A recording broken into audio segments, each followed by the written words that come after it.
Okay, so Python is a high level. Ignore my handwriting now. Okay. Okay. It's a high level programming language. Okay, wait, let it go. High level programming language. It was developed by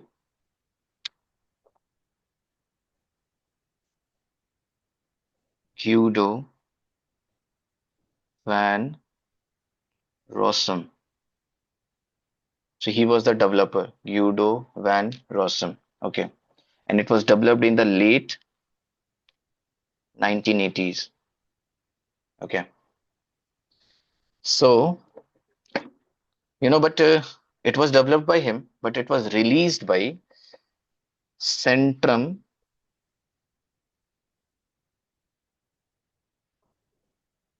Visconde and Informatia in 1991. So Guido van Rossum ने 1980s में इसको develop तो कर दिया था, but ये जो institute है, ठीक है, ये एक इंस्टीट्यूट था, सेंट्रम विस्क्यूंडे इंफॉर्मेशिया, उसने 1991 में इसको रिलीज किया था for the public. Okay, where in Netherlands. Okay. Okay. Hmm.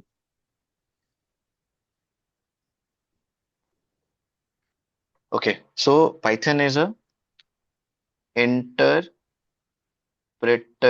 Based language. Interpreter based language basically क्या होता है ना, कि जो हमें अलाउ करता है कि एक एक इंस्ट्रक्शन को एट अ टाइम हम एग्जीक्यूट कर सकते हैं। एग्जीक्यूट इन द सेंस कि हम उसे रन कर सकते हैं। ठीक है, इंटरप्रेटर बेस्ड लैंग्वेज Hmm. यही होता है। ठीक है। अब इसमें Okay. एक्सटेंसिव, इसमें अब डेटा टाइप्स की बात करता हूँ। ठीक है, डेटा टाइप्स की बात करता हूँ मैं। डेटा टाइप्स जो इसमें सपोर्टेड है वो एक्सटेंसिव है, like there are multiple, there is no limit what you can use in it. Like Java में अगर देखोगे ना, तो बहुत सारी लाइब्रेरीज होते हैं, मल्टीपल लाइब्रेरीज, उसमें भी vast data types are supported. ठीक है, वो सेम चीज इसमें भी है। Hmm. ठीक है। अब इसमें तुम्हारे डेटा टाइप्स क्या हो सकते हैं? नंबर्स होता है। ठीक है, अब नंबर्स क्या हो सकते हैं? Float, right. ठीक है, कॉम्प्लेक्स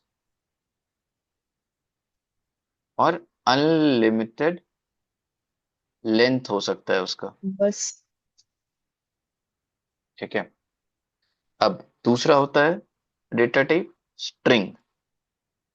ठीक है, स्ट्रिंग में तुम्हारे दो तरह के होते हैं। एक होता है आस्की, आस्की कैरेक्टर्स, और एक होता है यूनिकोड। ठीक है, मैं इनके बारे में आगे बताऊंगा। ठीक है, आस्की और यूनिकोड क्या होता है।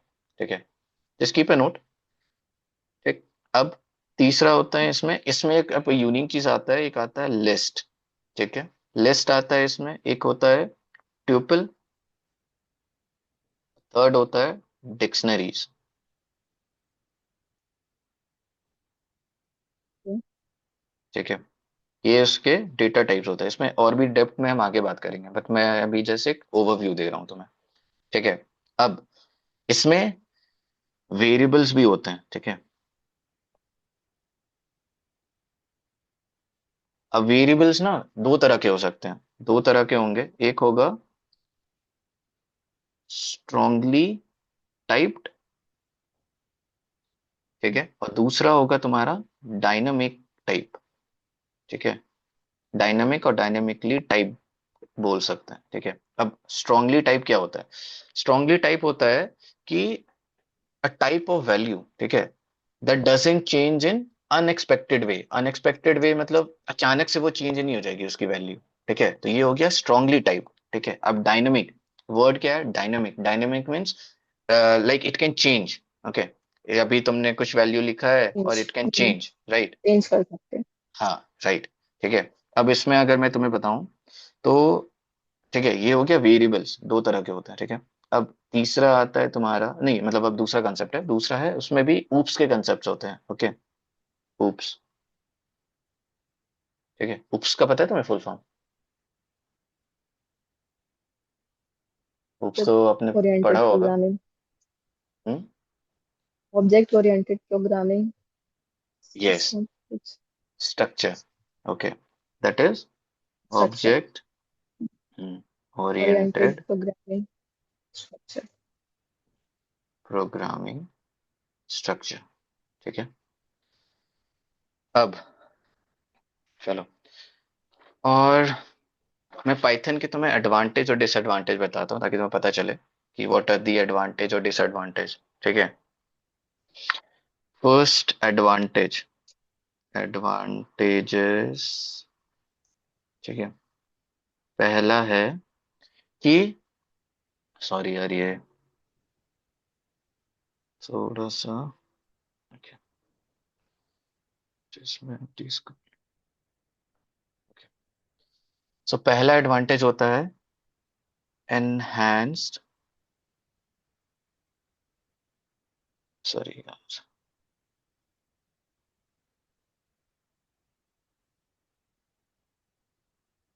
एनहांस्ड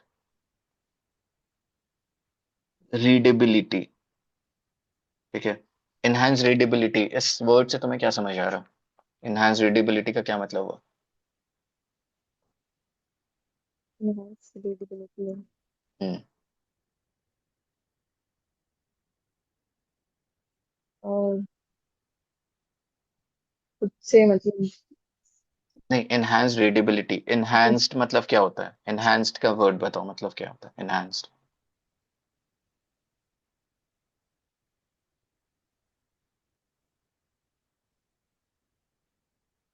बस नहीं नहीं आ मालूम, रहा ठीक है। मुझे। इनहेंस्ड रीडेबिलिटी ये होता है कि जो उसकी इंटेंटेशन होती है, लाइक फॉर्मेटिंग हम्म, जो होती है ना, वो इजिली यू कैन आइडेंटिफाई कि हम्म, ओके, ये ब्लॉक, जो एक जैसे हम वर्ड्स लिखते हैं राइट, एक पैराग्राफ लिखते हैं, तो फर्स्ट पैराग्राफ कहाँ से स्टार्ट हुआ, सेकंड कहाँ पे खत्म हो रहा है, वो तुम्हें पता चलता है राइट।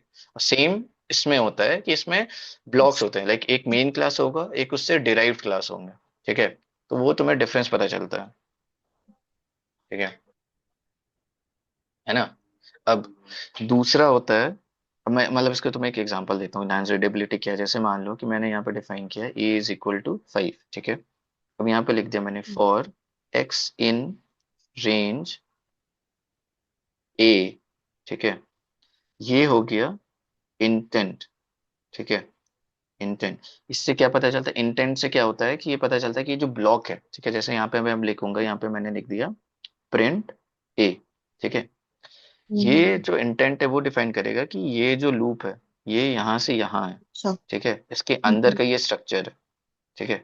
अब दूसरा, उसके बाद फिर हमने लिख दिया यहाँ पे प्रिंट, प्रिंट लिख दिया हमने फॉर लूप स्टेटमेंट, ठीक है, क्योंकि हमने यहाँ पे फॉर लूप का यूज किया तो मैंने बस ऐसे ही प्रिंट करवा रहा हूँ मैं, फॉर लूप स्टेटमेंट। तो क्या होगा, मैंने यहाँ पे ए इज इक्वल टू 5 दिया। अब यहाँ पे वो यूजर से इनपुट मिलेगा कि एक्स इन रेंज, एक्स क्या है, एक्स यूजर से कुछ इनपुट लेगा। अब यहाँ पे मुझे पता चल रहा है ना कि फॉर के अंदर में हमारे पास एक ये लाइन है राइट, ये है ना।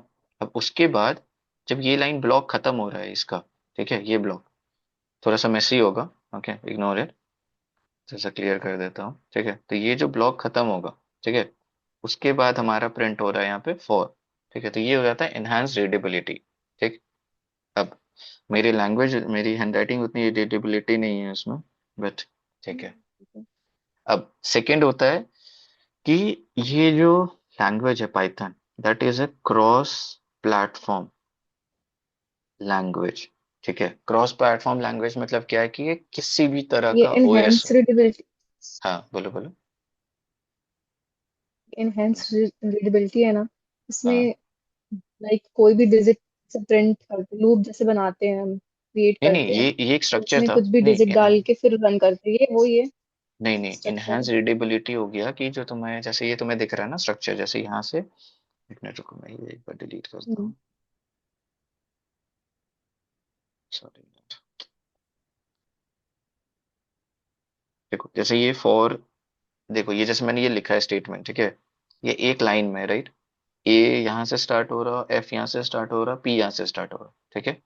बट अब ओके। यहाँ पे अगर तुम देखो, इनहेंस रीडेबिलिटी बोलता है कि तुम्हें जो ईज ऑफ लैंग्वेज, तुम्हें जो अगर ये जो कोड लिखा होगा पाइथन में, ठीक है, तुम्हें वो पढ़ने में इजी हो जाएगा कि अच्छा ये जो फॉर लूप है, फॉर लूप के अंदर का ये स्टेटमेंट है राइट। अब फॉर लूप से जब एग्जिट कर रहे हैं हम, तो उसके बाद ये स्टेटमेंट शुरू हो रहा है, और ये तीनों इन लाइन है, राइट? ये ये है ना? ओके। तो दैट इज व्हाट मीन्स कि इनहेंस रीडेबिलिटी क्या होता है। लूप हाँ, द वे मतलब यू कैन सी पर्टिकुलर दस। एक लाइन। हाँ। Hmm. Okay. Particular line as in कि जो स्ट्रक्चर होता है ना, जैसे हम हमारा अगर कोई भी हम्म। तुम अगर कोई भी वो देखोगी, कोड देखती हो, राइट? तो कोड में रीडेबिलिटी इनहांस्ड होनी हाँ चाहिए वो कि मतलब हमें पर्टिकुलर एक। इजी हो, कि हमें देख हम समझ सके कि कोड का स्ट्रक्चर कहाँ से शुरू हो रहा है, और फॉर लूप कहाँ से शुरू हो रहा है, और फॉर लूप बंद कहाँ पे हो रहा है, राइट? वो एक डिफरेंशिएट हम कर सके। ओके। ठीक है। अब क्रॉस प्लेटफॉर्म आता है, दूसरा एडवांटेज। क्रॉस प्लेटफॉर्म का मतलब क्या है कि डिफरेंट टाइप ऑफ ओएस होते हैं, right? OS is your operating system. ठीक है। ऑपरेटिंग सिस्टम सब क्या क्या हो सकते हैं? तुम्हारा मैक हो सकता है, राइट? जो एप्पल जो हम्म। यूज करता है, ठीक है, मैक उसको बोलते हैं। मैक हो गया। ठीक है। दूसरा होता है विंडोज होता है, राइट? थर्ड होता है लिनक्स होता है ना? तो ये जो क्रॉस प्लेटफॉर्म्स हैं, ठीक है, इस पे इनका सपोर्ट है। Like any code that is written in Python, तो Python is supported on every platform. ठीक है। तो ये उसका एक एडवांटेज है। लाइक सेम कोड, सेम तुम्हारा एक पाइथन कोड है जो तुमने विंडोज में लिखा है, you can run that same code in Linux also and run that same code in Python also. तुम्हें कोई भी स्ट्रक्चरल चेंजेस ओएस के हिसाब से नहीं करना पड़ता। ठीक है। तो ये वह दूसरा इसका एडवांटेज। ओके। इसमें मैं लिख देता हूँ कि क्रॉस में हो गया कि ओएस प्लेटफॉर्म्स। ठीक है। ठीक है ना? ओके। अब थर्ड होता है कि it's an extensible language. Okay. Extensible language मतलब क्या हो गया? थर्ड हो गया एक्सटेंसिबल लैंग्वेज। एक्सटेंसिबल लैंग्वेज हो गया इन सेंस कि मान लो कि कुछ मॉड्यूल्स होते हैं, राइट? पैकेजेस होते हैं, ठीक है, जो सी या सी प्लस प्लस या जावा में लिखे हुए हैं। ठीक है। मॉड्यूल्स बेसिकली तुम्हारे क्या होता है ना, डिफरेंट टाइप्स ऑफ क्या बोल सकते हैं उन्हें, modules are basically your features. ठीक है। जो हो सकता है जो सी के लिए बना हम्म। हो, या जो सी प्लस प्लस के बना हो, या जो पाइथन के लिए बना है। ठीक है। तुम उन फीचर्स को तुम अपने पाइथन में भी यूज कर सकते हो। ठीक है। तो ये एक होता है कि एक्सटेंसिबल लैंग्वेज, इसलिए ये बन जाता है कि it allows any module across any C, C plus plus, Java, या कोई भी अगर एक्सेट्रा एक्सेट्रा। ठीक है। सारे के तुम जो मॉड्यूल्स हैं या जो फंक्शंस है तुम उनको यूज कर सकते हो, जो पैकेजेस है उनको अपने तुम पाइथन के प्रोग्रामिंग लैंग्वेज में यूज कर सकते हो। You can integrate them basically. ठीक है। अब फोर्थ, अब मैं आगे क्या बताऊं? हाँ, तो जैसे मैंने बताया कि एक्सटेंसिबल लैंग्वेज तो ये है, plus integratable with other programming language। ठीक है। एक्सटेंसिबल लैंग्वेज तो हो ही गया, प्लस तुम है ना इंटीग्रेट भी कर सकते हो। पाइथन हो गया, सी प्लस प्लस हो गया, जावा हो गया, एक्टिव एक्स होता है, कोरबा होता है। ओके। तो ये सब हो गया इसके एडवांटेज। ठीक है। नाउ हम इनका बात करते हैं कि अब इसका एप्लीकेशंस कहाँ का है। ठीक है। एप्लीकेशंस। तो जो फर्स्ट मेरे दिमाग में आता है ना इसका application, that is in ML.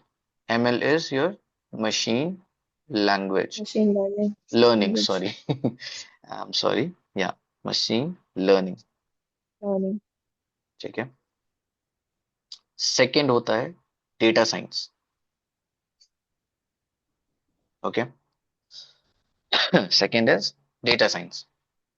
ठीक है। डेटा साइंस में अब पता है डेटा साइंस में कैसे यूज हो सकता है? पाइथन की कुछ लाइब्रेरीज होती हैं। पहला होता है निम्फी, नम्पी, NUMPY, नम्पी। ओके। सेकेंड इसमें यूज होता है पांडास। ठीक है। थर्ड होता है मैट प्लॉट लिब। ठीक है। ये सब एक्सटेंसिवली यूज होता है तुम्हारा किस प्रोसेस के लिए पता है तुम्हें? ये डेटा एनालिसिस हो गया, ठीक है, इंक्लूडिंग डेटा एनालिसिस के साथ साथ आप उसके साथ तुम्हारा डेटा मैथ क्या? Collection, math? Sorry, math, math के बगल में क्या मैट होता है? मैट प्लॉट लिब, प्लॉट, सॉरी यार, बहुत, प्लॉट लिब, ओके। हाँ प्लॉट, इट्स ओके, समझ गई। मैट प्लॉट मैथ प्लॉट लिब। लिब, ठीक है।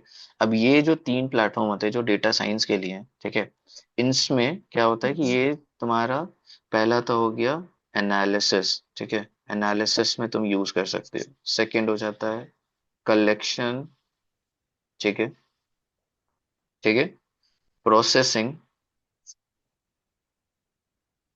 ठीक है, और क्लीनिंग। मतलब अब सब डेटा तो तुम्हारे काम का नहीं होगा, राइट। तुमने डेटा कलेक्ट कर लिया, ठीक है, उसके बाद तुमने उसको प्रोसेस किया। एक मिनट यार।